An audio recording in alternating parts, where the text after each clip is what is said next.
الحمد لله نحمده ونستعينه ونستغفره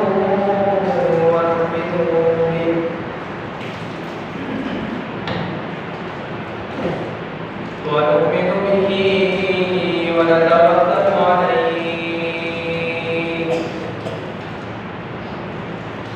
ونعوذ بالله من شرور أنفسنا ومن سيئات أعمالنا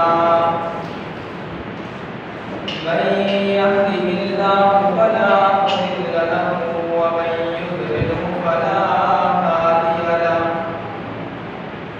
وأشهد أن لا إله إلا الله وحده لا شريك له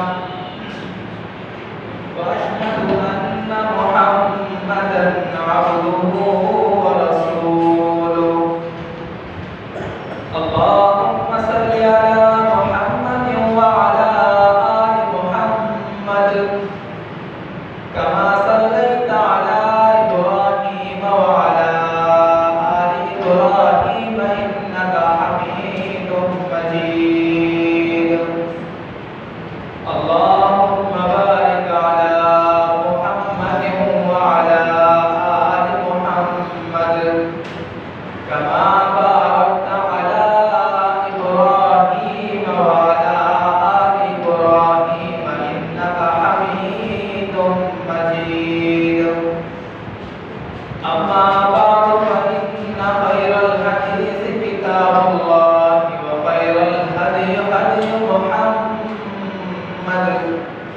صلى الله تعالى عليه وسلم وشر الأمور محدثاتها فإن كل محدثة بدعة وكل بدعة ضلالة وكل ضلالة في النار أعوذ بالله من الشيطان الرجيم بسم الله الرحمن الرحيم قل إن صلاتي ونسكي ومحياي ومماتي لله رب العالمين لا شريك له وبذلك أمرت وأنا أول المسلمين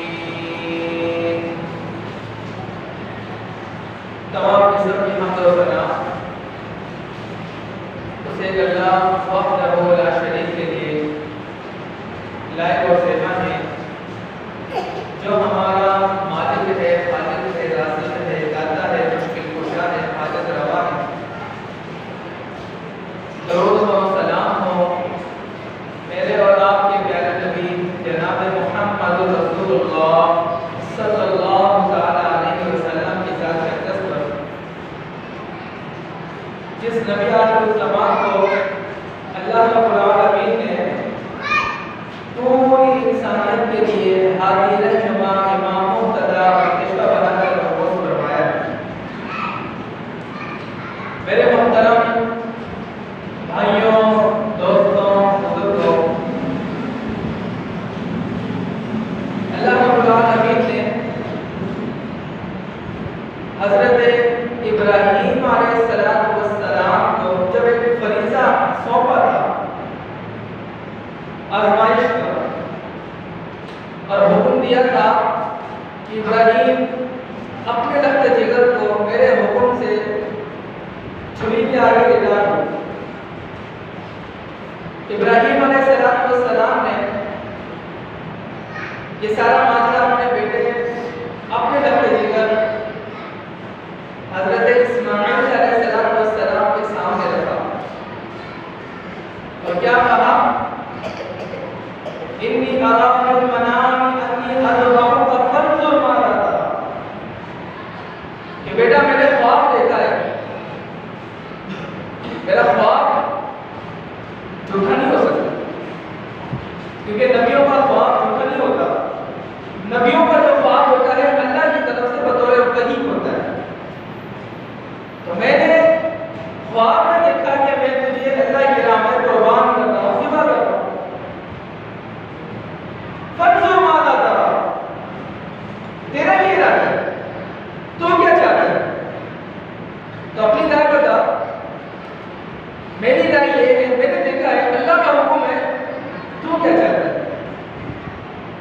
بیٹا وہ بھی ایک نبی تھا، اللہ کا پیغمبر تھا، کہنے لگا قال یا ابتی، اے ابا حضور، اے ابا جان، افعل ما تؤمر، آپ کو اللہ نے جو حکم دیا ہے نا آپ کر گزریے، تاخیر نہیں کرنی، پیچھے نہیں ہٹنا، ڈگمگانا نہیں، سوچنا نہیں ہے، آپ کو جو حکم مل گیا ہے آپ کو کریں۔ کیا کہا؟ جو حکم ملا ہے کر گزریے، ستجدنی انشاءاللہ من الصابرین، انشاءاللہ اللہ نے چاہا تو میں صبر کرنے والوں میں سے آپ کو پاؤں۔ حضرت ابراہیم علیہ السلام جب اس امتحان میں کامیاب ہو گئے، اللہ تعالیٰ نے اسماعیل کی جگہ پہ وہ ایک میٹر قربان کروا دی۔ اللہ کو یہ ابراہیم کی ادا اتنی پسند آئی، قیامت تک آنے والے ہر مسلمان پر اللہ تعالیٰ نے قربانی کو فرض کرا دیا۔ میرے بھائیوں دوستوں، قربانی انشاءاللہ ہماری زندگیوں میں ایک بار پھر آ چکی ہے، اور یقیناً اللہ نے زندگی دی تو ہم سب جو صاحب استعداد ہیں، جو قربانیاں کر رہے ہیں، وہ پرسوں اللہ کے نام پر بڑے بڑے جانوروں کو ذبح کر رہے ہیں۔ تو اس قربانی کے متعلق چند ضروری مسائل ہیں، ایسے مسئلے کہ جو ہم علماء سے پوچھنے سے نہیں جاتے، دوران قربانی ہمیں یاد آتا ہے کہ یہ مسئلہ کیسے ہے، آیا کہ اس کو ہم اس طرح کریں یا اس طرح کریں۔ پھر اس موقع پر کھڑے ہوئے ہمارے ساتھیوں میں سے کوئی ایک کوئی مشورہ دیتا ہے، دوسرا کوئی مشورہ دیتا ہے، تیسرا کوئی مشورہ دیتا ہے۔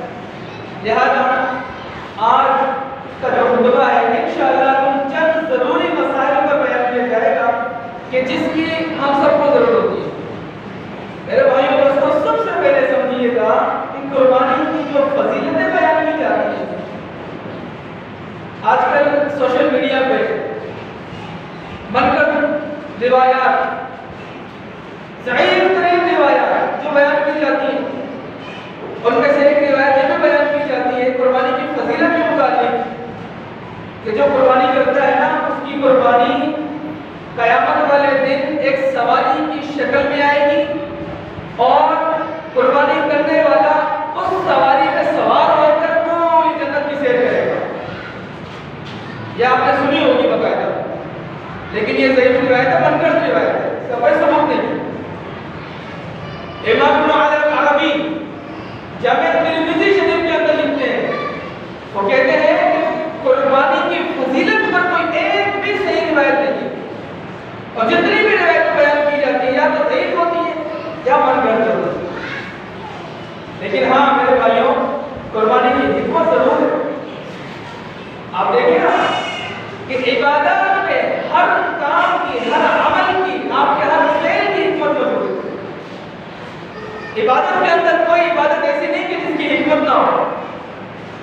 آپ نماز پڑھتے ہیں اس کی الگ حکمت ہے، روزہ رکھتے ہیں الگ حکمت ہے، زکاتیں دیتے ہیں الگ حکمت ہے، حج کرنے جاتے ہیں الگ حکمت ہے، قربانی کی بھی بہت ساری حکمت ہے۔ کوئی عمل ایسا نہیں جو حکمت سے خالی ہو۔ وہ الگ بات ہے کہ ہمارے اسلام نے چند حکمتوں کو واضح کیا ہے، چند حکمتوں کو مخفی رکھا ہے، اور جن حکمتوں کو ہمارے اسلام نے چھپایا اس کا مطلب یہ نہیں کہ اس کام کی حکمت ہے ہی نہیں۔ میرے بھائیوں دوستوں، قربانی کی بڑی حکمتیں ہیں۔ آپ دیکھیں نا، سب سے بڑی حکمت اللہ تعالیٰ کا تقرب حاصل ہوتا ہے۔ جس طرح دوسری باتیں کرنے سے اللہ کا تقرب حاصل ہوتا ہے، قربانی کرنے سے اللہ کا تقرب حاصل ہوتا ہے۔ آپ دیکھیں نا، قل ان صلاتی و نسکی و محیای و مماتی للہ رب العالمین کا مطلب کیا ہے؟ ہم کیا کہتے ہیں جب قربانی کرنے لگتے ہیں تو انی وجہت وجہی للذی فطر السماوات والارض حنیفا وما انا من المشرکین،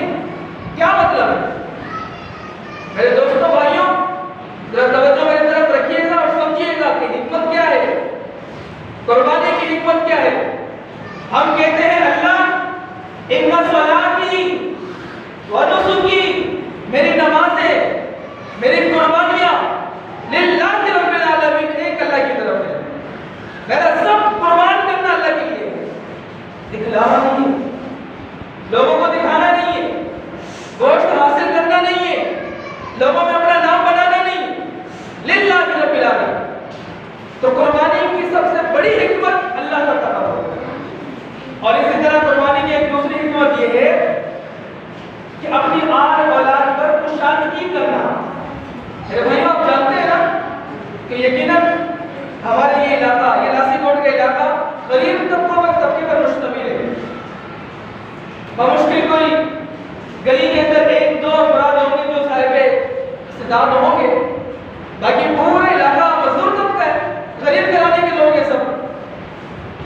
تو میرے بھائیوں، آپ جانتے ہیں کہ ہمارے گھروں کے اندر، یقیناً میں بھی آپ کے ساتھ ہی شامل ہوں، ہمارے گھروں کے اندر ہر روز گوشت تیار نہیں ہوتا، ہم ہر روز گوشت کھانے والے لوگ نہیں ہیں۔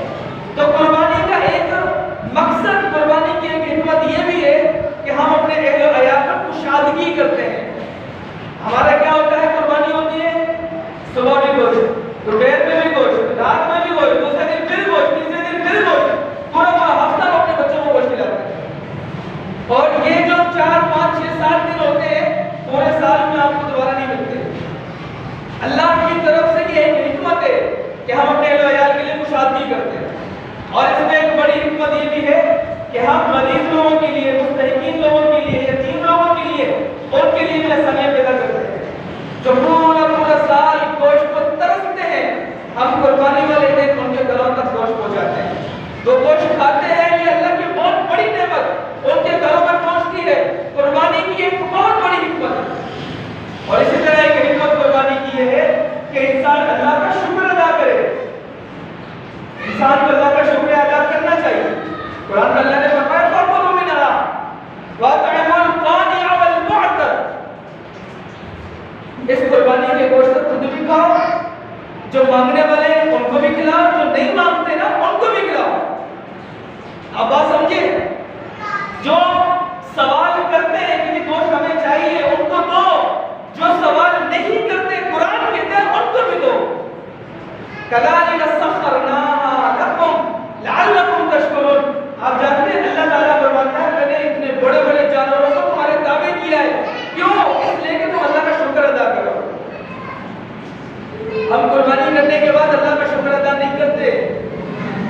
اپنے گھرانوں میں چاہیے گا قربانی کریں، فوراً اللہ کا شکر ادا کریں۔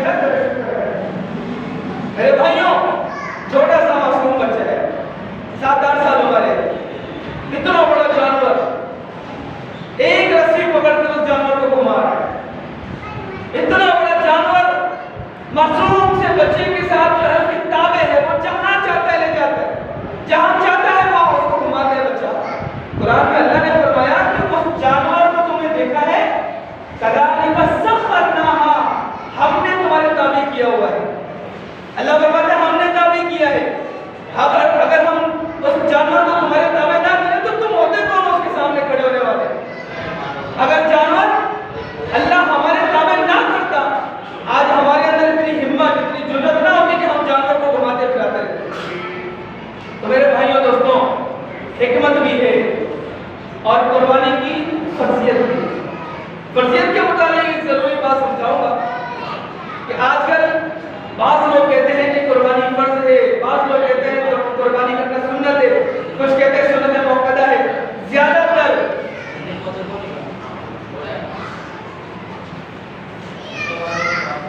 یہ جو باتیں کر رہے ہیں خاموش ہونے دے رہا ہے۔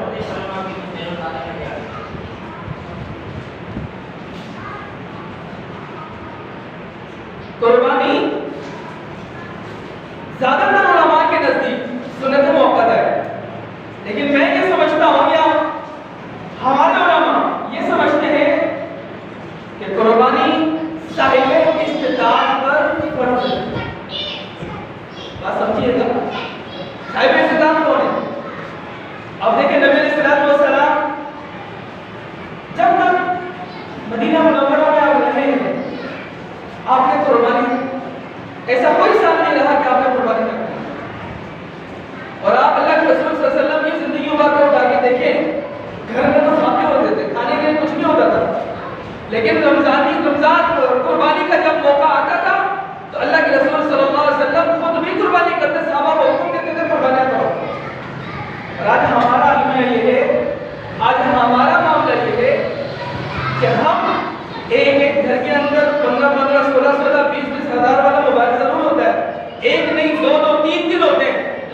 قربانی آتی تو ہم کہتے ہیں نہیں جی ہمارے پاس استعداد نہیں ہے.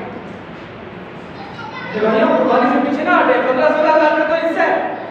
کون سا بڑا حصہ ہے؟ آپ 15-16 ہزار کا موبائل جو خرید سکتے ہیں, ٹچ موبائل اپنی جیبوں میں رکھ سکتے ہیں, تو حصہ لینے میں کیا حالت ہے؟ ایک بات یاد رکھیے گا, صاحب استطاعت سے مراد کیا ہے؟ صاحب استطاعت سے مراد کہ اگر انسان اچھا کھاتا پیتا ہے, دوپہر کا کھانا کھا لیتا ہے, شام کا کھانا کھا لیتا ہے, صبح کا ناشتہ کر لیتا ہے, صاحب استطاعت ہے. یہاں زکات کی بات نہیں ہو رہی. زکات کے نصاب مقرر ہے کہ اتنا مال ہے تو اتنی زکات نکلے گی, اتنا سونا ہے, اتنی چاندی ہے تو اتنی زکات نکلے گی. لیکن میرے بھائیوں بات سمجھیے گا, قربانی کے لیے نصاب مقرر نہیں ہے. قربانی کے لیے چند چیزیں ہیں کہ اگر انسان مقروض ہے تو قربانی نہ کرے. ہاں اگر آپ مقروض ہیں, آپ کے اوپر قرضہ ہے اور آپ ابھی دینے کی ہمت جرات نہیں کر پا رہے ہیں, آپ کے پاس اتنے پیسے نہیں ہیں آپ قرضہ اتار سکے, تو آپ قربانی نہ کریں. لیکن ہاں ایک بندہ جس کے پاس پیسہ بھی ہے, سب کچھ ہے, مخلوق بھی نہیں ہے, اس کے باوجود ہیلا بہانا کرتا ہے, نہیں جی نہیں, قربانی کرنے سے بہتر ہے کہ میں کسی غریب کے گھر میں پیسے دے دوں, کسی غریب کی شادی کروا دوں, کسی کے ہاں کسی کا بھلا کروا دوں, ہاں یہ بہتر ہے قربانی سے. میرے بھائیوں قربانی فرض ہے. جس طرح دوسرا آپ کی دوسری عبادت ہے آپ کے اوپر فرض ہے, اس طرح قربانی بھی فرض ہے. چند دلیلیں آپ کے سامنے رکھتا ہوں. قرآن مجید میں اللہ فرماتا ہے سورہ کوثر, فصلی لربک وانحر, نماز پڑھ اپنے رب کے لیے, قربانی کر.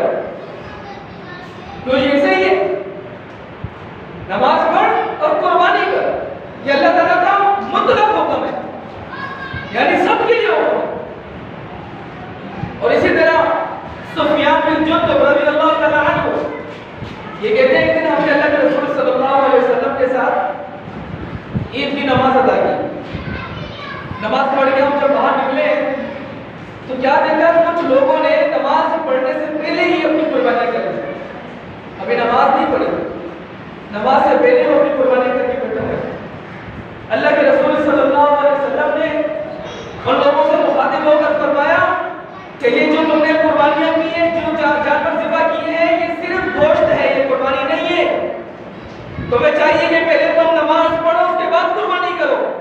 اللہ کے رسول صلی اللہ علیہ وسلم نے حکم دیا ان صحابہ کو کہ تمہیں چاہیے کہ نماز پڑھو, اس کے بعد دوبارہ قربانی کرو.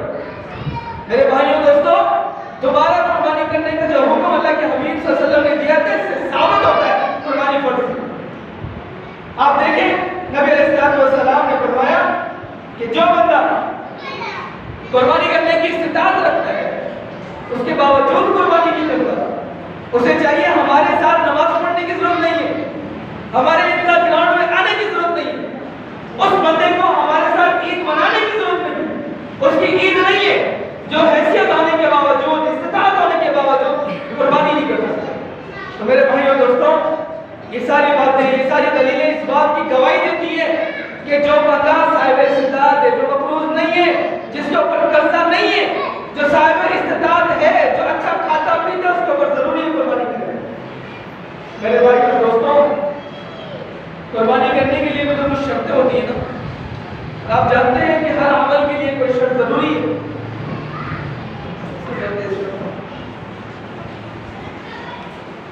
نماز کے لیے وضو کا ہونا شرط ہے. اگر وضو کی نماز نہیں ہوتی, ایسا ہی ہے, جب تک آپ وضو نہیں کریں گے آپ کی نماز نہیں ہوتی. تو اسی طرح قربانی کے لیے بھی کچھ شرائط ہے. اور پہلی شرط یہ ہے قربانی کے لیے کہ انسان عقیدہ توحید والا ہو, شرک, کفر, بدعات ان سب سے دور ہو, ایک اللہ کی توحید بیان کرنے والا ہو, ایک اللہ کی بات کرنے والا ہو, انسان مشرک نہ ہو, موحد ہونا چاہیے. یہ پہلی شرط ہے. اور دوسری شرط یہ ہے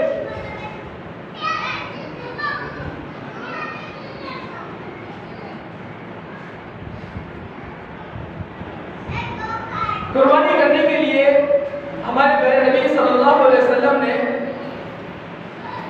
اما عائشہ صدیقہ مطہرہ فرماتی ہے کہ پیارے پیغمبر علیہ السلام نے فرمایا جو بندہ قربانی کرتا ہے اسے چاہیے کہ لیتی وہ اپنے بال اور ناخن نہ کاٹے. اور یہ شرط ہے، جیسے ہر چیز کے لیے کوئی شرط ہوتی ہے نا، قربانی کرنے والے کے لیے شرط ہے کہ وہ ذی الحجہ کا چاند دیکھنے کے بعد اپنے بال ناخن نہ کاٹے، قربانی کر لے، قربانی کرنے کے بعد پھر وہ اپنے بال اور ناخن کاٹے. تو میرے بھائیوں، ٹائم کم ہے لیکن منہ بڑا لمبا ہے، کوشش کرتا ہوں وقت کے اندر میں پورا کروں. اب آگے ہم چلتے ہیں کہ قربانی کا جانور کیسا ہونا چاہیے.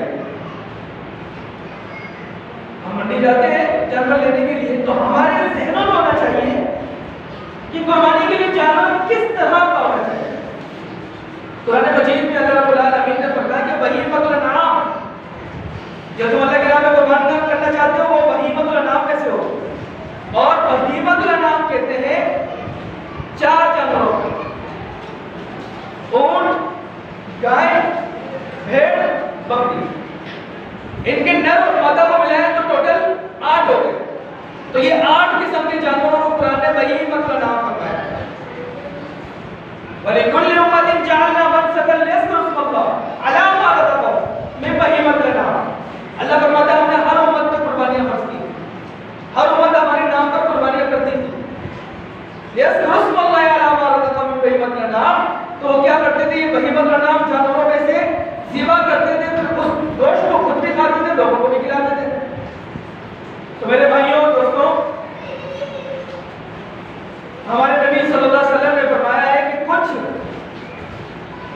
عیب جانور کے اندر ایسے ہیں اگر آپ کو وہ نظر آ جائے تو آپ اس جانور کی قربانی نہ کریں. تو 4 قسم کے ہیں. حضرت جابر رضی اللہ تعالیٰ عنہ سے حدیث کو بیان کرتے ہیں، وہ کہتے ہیں نبی علیہ السلام نے مجھے ذمہ داری دی کہ قربانی کے لیے اونٹ کی خریداری کرنی ہے، اور مجھے کہا کہ 4 قسم کی جو نقص ہے نا یہ تلاش کر لینا اگر یہ ہو وہ جانور نہ کریں، وہ اللہ کے علاوہ قربانی کر سکتے ہیں. اور میں سب سے پہلا نقص کیا تھا کہ کان اچھی طرح چیک کرنا. آپ منڈی جائیں جانور لینے کے لیے تو کان چیک کریں، کان کٹا ہوا نہ ہو، چرا ہوا نہ ہو، کان میں سراخ نہ ہو. کیوں؟ اللہ کی راہ میں جو قربان کرنا ہے نا تو بالکل صاف ستھرا ہونا چاہیے. لیکن آج کل بڑی بےمانی ہوتی ہے، جہاں کان کٹا ہوا ہوتا ہے، کان میں سراخ ہوتا ہے، چنگم نما چپ لے کر وہاں لگا دی جاتی ہے، بال اتار کر وہاں چھپا دیا جاتا ہے. اللہ کے رسول صلی اللہ علیہ وسلم نے فرمایا کہ اگر جس جانور کا کان کٹا ہوا ہے، کان چرا ہوا ہے، کان میں سراخ ہے، اللہ کے نام قربان نہ کرے، وہ جائز نہیں ہے. اسی طرح واضح جانور لنگڑا ہو، جس کا لنگڑا پن ظاہر ہو جائے، واضح ہو، اللہ کے نام قربان نہ کرے. اور آنکھ سے ایک آنکھ سے نہ دیکھ سکتا ہو، واضح کھانا ہو، اللہ کے نام قربان نہ کرے. اور چوتھا نقص یہ ہے، چوتھا عیب یہ ہے کہ وہ واضح بیمار ہو، ہڈیوں کا ڈھانچہ ہو، اور انسان لے آئے کہ استعداد نہیں تھی لیکن میں لے آیا اور بیمار جانور ہے، ہڈیاں. کوشش کرو اللہ کی راہ میں ایسا جانور قربان نہ کرو. اللہ کی راہ میں جو جانور قربان کرنے ہیں وہ بالکل ٹھیک ٹھاک ہو، خوبصورت ہو، رب کی راہ میں قربان کرنے ہیں. ہاں ان عیبوں میں سے جو عیب آپ کو فوراً نظر آ جائے، بعد میں نظر آ جائے، قربانی کرتے وقت نظر آ جائے، آپ اس جانور کو چھوڑ دیں، اللہ کی راہ میں قربانی کریں. دوران چھری پھیرتے وقت بھی اگر آپ کو ان عیبوں میں سے کوئی عیب مل جاتا ہے تو اللہ کی راہ میں قربانی کیا جائے. یہ بات یاد رکھیے. آگے چلیں، آپ کے سامنے کچھ باتیں اور بھی ہیں جو کرنی ہے. جانور جو ہے وہ اپنی ملکیت میں ہونا ضروری ہے. ایسا نہ ہو کہ کسی کا جانور تھا، آپ کیا بتا ہوا تھا، قربانی ہے، آپ نے پروگرام پورا کر دیا، اسے اجازت بھی نہیں، اس نے کہا بھی نہیں، آپ نے کہا جی قربانی آئی ہوئی تھی اور قربانی میں اللہ کے نام میں قربان کرنا تھا لہٰذا میں نے کر دیا. مالک سے، جانور کا جو مالک ہے اس کی اجازت ضروری ہے. اگر اس کی اجازت نہیں ہے، بغیر اجازت کے آپ جانور لے کے قربان کر دیتے ہیں، یہ جانور اللہ کے نام میں. یا ان موقعوں پر، ان دنوں میں کوئی جانور کو رسی چھڑا کے بھاگ جاتے ہیں نا، ایسا نہ ہو کہ آپ اس جانور کو پکڑے اپنے گھر میں باندھ کے قربانی اور ذبح کر دیں. یہ جانور بھی اللہ کے نام میں قبول نہیں ہے. کیوں؟ آپ نے قربانی کر کے اللہ کا تقوی اختیار کرنا ہے، اللہ کا تقرب اختیار کرنا ہے، اللہ کی ناراضگی اختیار نہیں کرنی. تو میرے بھائیوں، اسی طرح قربانی کرنے جانوروں کے لیے شرط محدود کی گئی ہے، اس کی عمر کی شرط ہے، کم سے کم جانور 2 دانت کا ہو۔ بات یاد رکھیے، 2 دانت کا ہونا ضروری ہے، اور 2 دانت سے کم ہے کہتے ہیں پکا کھیرا ہے، لگ جاتا ہے، نہیں لگتا، کوئی روایت نہیں۔ گاؤں دیہات میں بہت لوگ کرتے ہیں، یہاں پر بھی ہمارے کچھ ہیں بھائی کو اس بات کے قائل ہے کہ پکا کھیرا ہم کرتے کہ لگ جائے گا۔ حدیث میں آتا ہے اللہ کے رسول صلی اللہ علیہ وسلم نے فرمایا کہ جانور کا 2 دانت کا ہونا ضروری ہے، اور آپ جانتے ہیں اونٹ 5 سال میں جا کے 2 دانت نکالتا ہے، بیل گائے یہ 2 سال میں جا کے 2 دانت نکالتا ہے، اسی طرح بھیڑ ان میں کچھ نسل ہے جو 2 سال میں نکالتی ہے، کچھ نسل ہے جو 1 سال میں نکالتی ہے، بکری 1 سال میں نکالتی ہے 2 دانت، کم از کم 2 دانت کا ہونا، جو جوان ہو، جو خوبصورت ہو، جوان ہو، اللہ کے نام میں قربان کرے۔ یہ عمر، یہ دانت اچھی طرح چیک کیا کرے۔ اور ایک بےایمانی یہ بھی ہوتی ہے ہمارے ساتھ کہ جب منڈی جاتے ہیں دانت نہیں آئے ہوتے لیکن زبردستی توڑ کے دوسرے نقلی دانت لگائے ہوتے ہیں۔ دانتوں کو چیک کریں، آپ پیسے دے کر جانور خرید رہے ہیں نا اللہ کے نام میں، تھوڑا سا اسے بھی دیکھ لیا کریں، کان کو، دانت کو، آنکھ کو، پاؤں کو، خوبصورت ہے نہیں ہے، ان چیزوں کو نوٹ کیا کریں۔ میرے بھائیوں دوستوں آگے چلیں، قربانی کے لیے جو دن مقرر کیے گئے وہ کون سے دن ہیں؟ اللہ کے رسول صلی اللہ علیہ وسلم نے فرمایا 10 ذی الحجہ قربانی کا یوم النحر کہلاتا ہے، یوم النحر یعنی قربانی والا دن، اور سب سے پہلے دن کی قربانی اللہ کے یہاں سب سے زیادہ پسندیدہ ہے، سب سے پہلے دن قربانی کریں گے یوم النحر والے دن، 10 ذی الحجہ والے دن۔ اگر کوئی بندہ سفر میں ہے یا پیسے نہیں ملے، پیمنٹ کی بھی تھی، عید والے دن ملتی ہے، وہ دن جاتا ہے لینے کے لیے، تو دوسرے دن تیسرے دن کر سکتے ہیں، اجازت ہے، چوتھے دن بھی اجازت ہے۔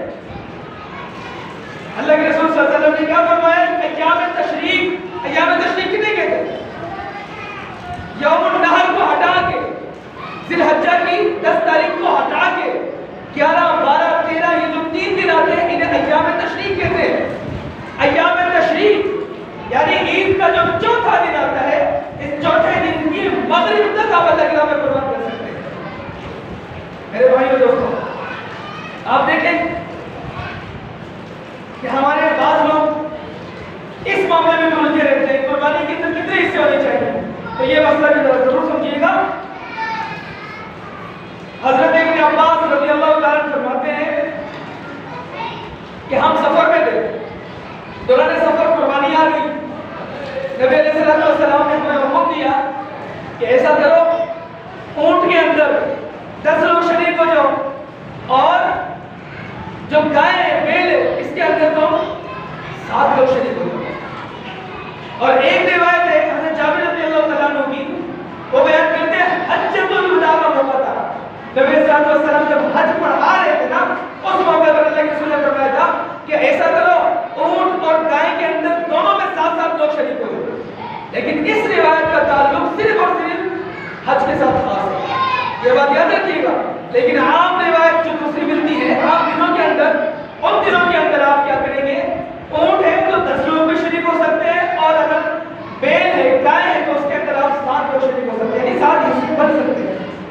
اب ایک مسئلہ جو بڑا اہم ہے لوگ کرتے ہیں، وہ سوال مسئلہ یہ ہے، لوگ پوچھتے ہیں کہ جی قاری صاحب اور مولانا صاحب ہمارا ایک حصہ ہے قربانی کے اندر، جانور بڑا ہے ایک حصہ ہے، اور میرے گھر کے اندر 10 لوگ ہیں، تو کیا وہ ایک حصہ اور 10 لوگوں کی طرف سے اللہ کے نام میں قربان ہو سکتے ہیں؟ کیا وہ 10 لوگوں کی طرف سے قربانی قبول کی جائے گی، یا ایک ہی بندے کی قربانی ہے، یا ایک بندہ جو ہے جو ایک حصہ لے رہا ہے وہ ایک حصہ ایک بندے کے لیے یا پورے گھر کے لیے؟ یہ بات، یہ مسئلہ ضروری سمجھیے، بہت اہم مسئلہ ہے۔ حدیث سناتا ہوں آپ کے سامنے، سنن ترمذی میں آتا ہے اپنے پاس، یہ کہتے ہیں ابو ایوب انصاری رضی اللہ تعالی عنہ نے عطا ابن یسار سے پوچھا، یہ بتائیں کہ نبی علیہ السلام کے زمانے میں قربانیاں کیسے ہوتی تھیں؟ تو وہ بتانے لگے، وہ کہتے ہیں قربانی ایسے ہوتی تھی کہ ایک صحابی ایک بکری اللہ کے نام میں قربان کرتا تھا، پورے گھر والوں کی طرف سے ہوتی تھی، اور خود بھی کھاتا تھا، رشتہ داروں کو بھی کھلاتا تھا، اللہ کے نام میں بھی کھلایا تھا، اللہ کے نام میں بھی خرچ کیا کرتا تھا۔ پھر کیا کہتے ہیں عطا ابن یسار کہتے ہیں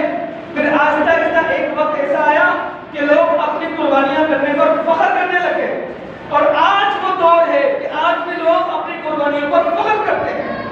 تو میرے بھائیوں دوستوں یہ مسئلہ سمجھیں, ایک بکری ایک بکرا آپ اپنے پورے گھر والوں کی طرف سے قربان کر سکتے ہیں. ایک حصہ پورے گھر والوں کی طرف سے آپ قربان کر سکتے ہیں. انما الاعمال بالنیات, اعمال کا دار و مدار نیتوں پر ہوتا ہے. آپ کی نیت کیا ہے؟ اللہ یہ ایک حصہ ہے میرے پورے گھر والوں کی طرف سے, اللہ تعالیٰ وہ پورے گھر والوں کی طرف سے قبول فرماتا ہے. آپ کی نیت ہے اللہ پورا جانور ہے, میرے گھر میں 7 لوگ ہیں, یہ 7 حصے ہیں, ہر ایک ایک بندے کے لیے ایک ایک حصہ ہے. اللہ تعالیٰ اسی طرح جس طرح آپ کی نیت ہے اللہ اس طرح قبول فرماتا ہے. تو میرے بھائیوں دوستوں آگے چلیں, چند باتیں اور بھی ہیں. قربانی کے کچھ آداب ہیں. وہ آداب یہ ہیں کہ جب آپ قربانی کرنے لگے نا تو چھری ذرا اچھی طرح تیز رکھیں. ایسا نہ ہو کہ چھری اس وقت آپ چلائے جائیں چھری چلے نا. چھری کو اچھی طرح تیز رکھیں, جانور کو بار بار تکلیف نہیں دینی. اللہ کے رسول صلی اللہ علیہ وسلم نے فرمایا کہ جب تم قربان کرنے لگو تو جانور کے سامنے چھری نہ لاؤ, کسی دوسرے جانور کے سامنے کسی جانور کو قربان نہ کرو. اور ہاں, جب جانور ذبح کرنے لگو اپنی چھریوں کو تیز رکھو, جانور کو بار بار تکلیف نہ دو. یہ قربانی کا جانور اللہ کی راہ میں قربان ہونے والا ہے. اور اسی طرح قربانی کس طرح کرنی ہے یہ طریقہ بھی ذرا سنیے گا. اللہ کے رسول صلی اللہ علیہ وسلم 2 مینڈے اللہ کی راہ میں قربان کرتے تھے. ایک جب آپ گراتے دعا کرتے کہتے اللہ یہ میری طرف سے میرے رویا کی طرف سے. جب دوسرا مینڈا جب آپ گراتے قربان کرنے لگتے تو دعا کرتے, اللہ کے رسول فرماتے تھے اللہ یہ مینڈا میری پوری امت کی طرف سے. تو نبی علیہ الصلوۃ والسلام حدیث میں آتا ہے کہ صحابہ فرماتے ہیں اللہ کے رسول صلی اللہ علیہ وسلم کس طرح قربان کرتے تھے. آپ بائیں پشت پہ لٹاتے تھے, یہ آپ کی دائیں پشت ہے سیدھا ہاتھ, یہ آپ کی بائیں پشت ہے. آپ نے بائیں پشت پر جانور کی بائیں پشت پر جانور کو لٹانا ہے, قبلے کی طرف اس کا منہ کرنا ہے, اپنا گھٹنا جانور کی گردن پہ رکھنا ہے. اس کے بعد الٹے ہاتھ سے آپ نے جانور کی وہ کھال ہے نا جو گردن کی اسے پکڑنا ہے کھینچ کر, اور سیدھے ہاتھ سے دعا کر کے بسم اللہ پڑھ کے آپ اللہ اکبر کے چھری کو چلانا. اتنا خوبصورت ہمارا اسلام ہے کہ ہر بات آپ کے سامنے واضح کر رہے ہیں, کسی بھائی کو پریشان ہونے کی ضرورت نہیں. اب ایک مسئلہ جو بڑا ہے اس موقع پر چھری چلا دی گئی. اب اس کے بعد ہمارے فری کے مشورے جو ملتے ہیں نا اوپر کھڑے ہوئے لوگ کہ جی یہاں سے بھی کاٹو, یہاں سے بھی کاٹو, ارے چھری مجھے دو, یہ ٹھنڈا نہیں ہو رہا, اندر چھریاں ماری جا رہی.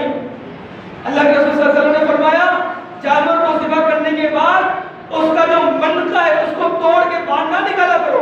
ہاں, اس کی گردن کے اندر منکے کے نیچے جو حرام مغز ہوتا ہے ہڈی کے اندر اس کے اندر چھریاں نہ مارا کرو. ایسا کرنے سے جانور حلال نہیں ہوتا. اس کا کیا ہوتا ہے, ایسا کرنے سے جانور کا جو خون ہے وہ باہر نہیں آتا, جانور کا خون اندر ہی رک جاتا ہے, جو انسان جو ہمارے لیے جو گوشت ہے وہ پھر نقصان میں ہو جاتا ہے. سبحان اللہ, کتنا خوبصورت اسلام ہے. جانور کو اس طرح فوراً آپ کو چھریاں حرام مغز میں مار کے اس کو ختم نہ کرو, بلکہ اس کا خون باہر آنے دو. جب تک خون باہر نہیں آتا اس کو ٹھنڈا ہونے دو, اس کو پکڑ کے رکھو. یہ ہے طریقے کا.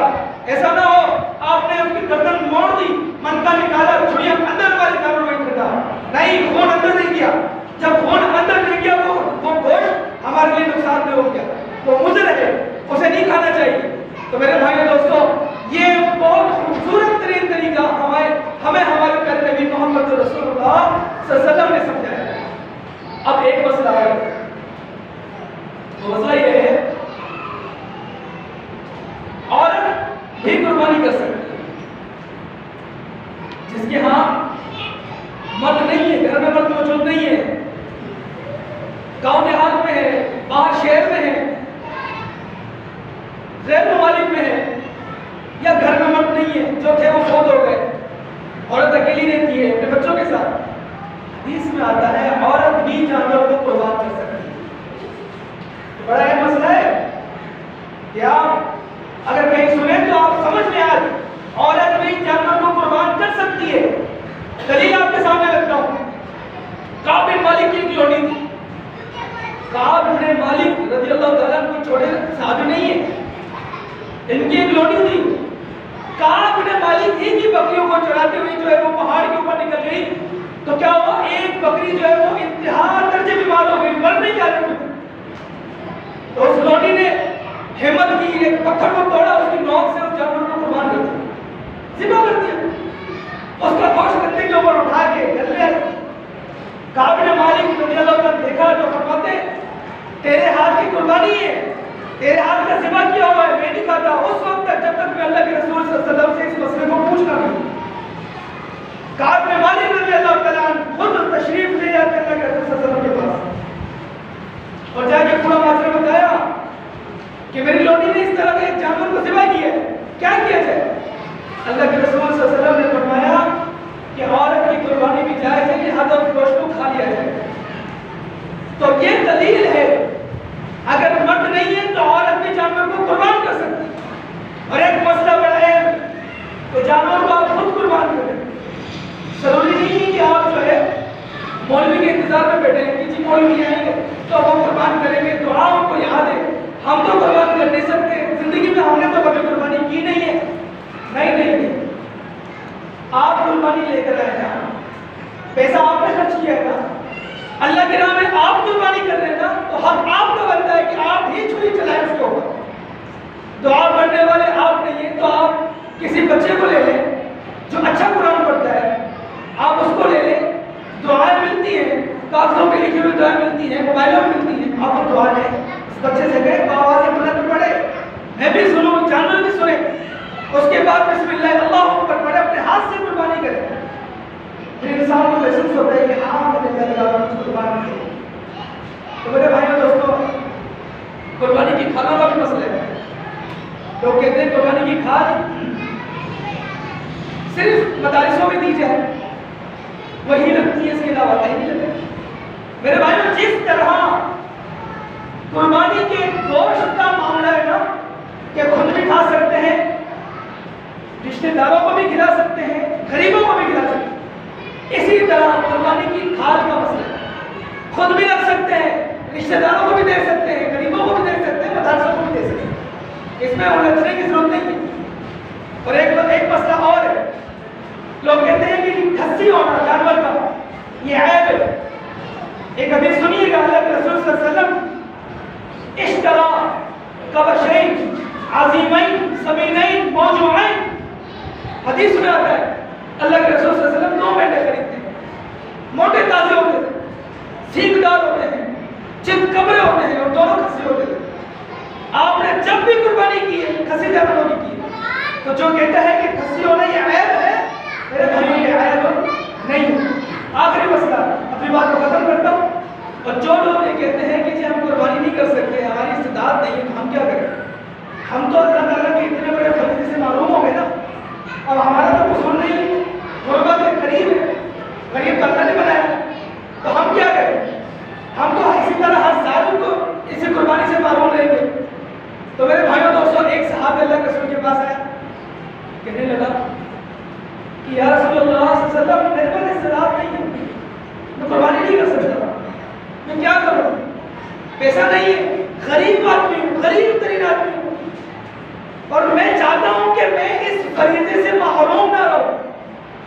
تو اللہ کے رسول صلی اللہ علیہ وسلم نے فرمایا، میرے بھائیوں توجہ میری طرف، توجہ ذرا میری طرف رکھیے گا۔ مجھے معلوم ہے کہ یہاں بیٹھے ہوئے ہمارے اکثر بھائی جو ہے وہ مجھ سے ہی ہیں، وہ غریب نہیں کر رہے، تو ذرا سنیے گا۔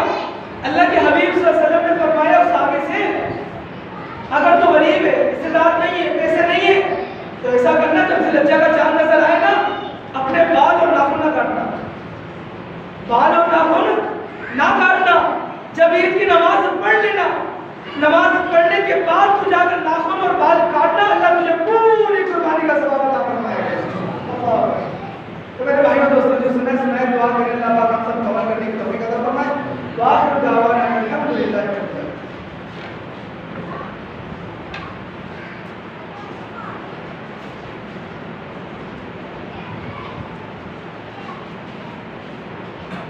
الحمد لله نحمده ونستعينه ونستغفره ونؤمن به ونتوكل عليه ونعوذ بالله من شرور انفسنا ومن سيئات اعمالنا من يهده الله فلا مضل له ومن يضلل فلا هادي له واشهد ان لا اله الا الله وحده لا شريك له واشهد ان محمدا عبده ورسوله اللهم صل على محمد وعلى ال محمد كما صليت على ابراهيم وعلى ال ابراهيم انك حميد مجيد اللهم بارك على محمد وعلى ال محمد كما باركت على ابراهيم وعلى ال ابراهيم انك اندر اللہ